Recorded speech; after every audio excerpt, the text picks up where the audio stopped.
Welcome back. Frontier College is a national literacy organization. It provides teachers for workers in logging camps, mines, railways, and farms.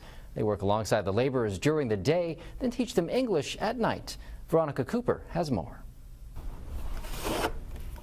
Royal BC Museum archivist Genevieve Weber opens up the Frontier College file.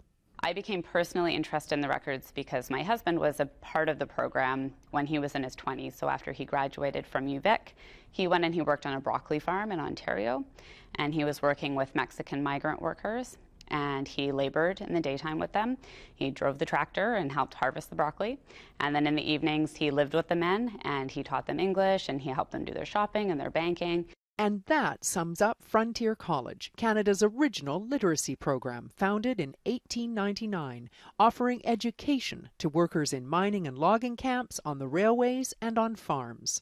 The work that these laborer teachers were doing in the daytime was hard work. These were university-educated men. They were not necessarily men who were used to doing hard labor, but when they went to the camp, they were expected to work with the laborers all day long. And then teach the workers at night.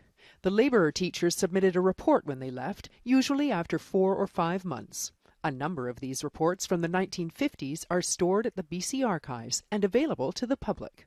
These particular records are restricted. That doesn't mean that you can never see the records, but there's a process that you have to go through in order to access those records. We want people to be able to access information about their government and about the province as a whole. However, legislation also is in place to protect the privacy of individuals. The short, detailed reports include ethnicities of the workers. It really can be an interesting way for us to learn about immigrant history in British Columbia. Italians, Polish, Ukrainians, Germans, Finnish, and Scandinavians.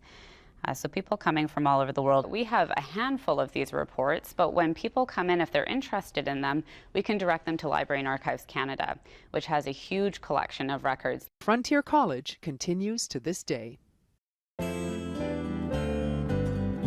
This Week in History, brought to you by the Royal BC Museum, bringing British Columbia's stories together.